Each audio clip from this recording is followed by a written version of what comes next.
ඉතින් සුබ දවසක් ඔයාලා සියලු දෙනාටම. අද මම ඇවිල්ලා ඉන්නේ ටිකක් කැලේට වෙන්න අති ප්‍රදේශයක, කැලෑපැද්ද ප්‍රදේශයකට. මොකද අවු රශ්මිය දැඩිව තිබිලා ඊට පස්සේ අවු රශ්මිය අඩු වුණාට පස්සේ හවස 3:00 විතර මම මේ දැන් ඇවිල්ලා ඉන්නේ. මගේ සත්තු දෙන්නට කන්න දෙන්න පොඩ්ඩක් නිදහසේ ඉඩ අරින්න. මොකද එයාලා බැඳලා තමයි මම තියලා තිබ්බේ. ඉතින් උදේ ඉඳන් ඊට පස්සේ දවල් ඇවිල්ලා වතුර දුන්නා. වතුර දීලා බෙල්ලා මම ආයෙත් ගියා. ඉතින් දැන් මම ආවේ එයාලට අර දැඩි අවු රශ්මියේ එයාලා හේවන් ළඟ තමයි මේ දවස්වල ඉන්නේ ගොඩක් හරියටම අවුව වැඩි වෙනකොට. අවුව වැඩි වෙලාවට. ඉතින් දැන් මම ආවා 3:00 විතර මේ කට්ටිය අවුව ටිකක් අඩු වෙන යන නිසා නිදැල්ලේ නිදහසේ එයාලට කෑම කන්න. ඉතින් මම ඔයාලට පෙන්නන්නම් මේ දෙන්න කෑම කන විදිහ. ඉතින් මම ඔයාලට පෙන්නන්නම් මේ දෙන්න කෑම කන විදිහ. ඉතින් ඔයාලට පේනවා ඇති මේ වෙල්යායක කෙරවලේ තමයි ඉන්නේ. ඉතින් මේ මෙතන ඔයාලට පේනවා ඇති මෙයා කෑම කනවා. ඉතින් මේ අවු රශ්මියේ වැඩිපුර තියෙනකොට ඇත්තට මෙයාලා කන්නේ නැහැ. මොකද එයාලට ඒක දරා ගන්න බැහැ දැන් ඒ තියෙන රශ්මිය. ඉතින් මේ යාලා කෑම කනවා.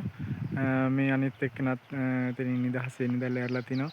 ඉතින් එයාත් කෑම කනවා.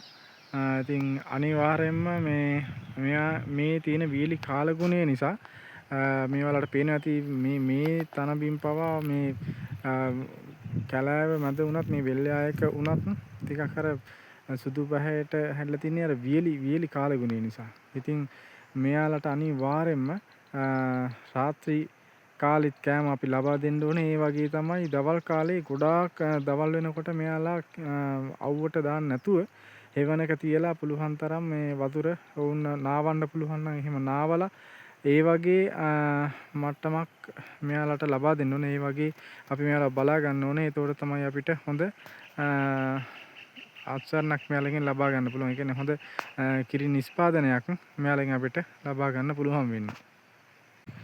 ඉතින් මෙයාලා මෙහෙම ඈත කන ගමන් මම උරේකුත් තරන් හැවිලා තින්නේ. මොකද මේක සත්තු ටික කන ගමන් මම මාන ටිකකුත් කපා ගන්න. මොකද මාන ටිකකුත් කපාගෙන අරන් ගියාට පස්සේ රාත්‍රී මෙයාලට ඒවා කැබලි වලට කොට කරලා ආහාර සඳහා දෙන්න පුළුවන්. එතකොට මෙයාලා එක තැන ඉඳන් රාත්‍රී කාලේ ආහාර ගන්නකොට මෙයාලගෙන් ලැබෙන කිරි නිෂ්පාදනයත් වැඩි වීමක් දක්නට ලැබෙනවා.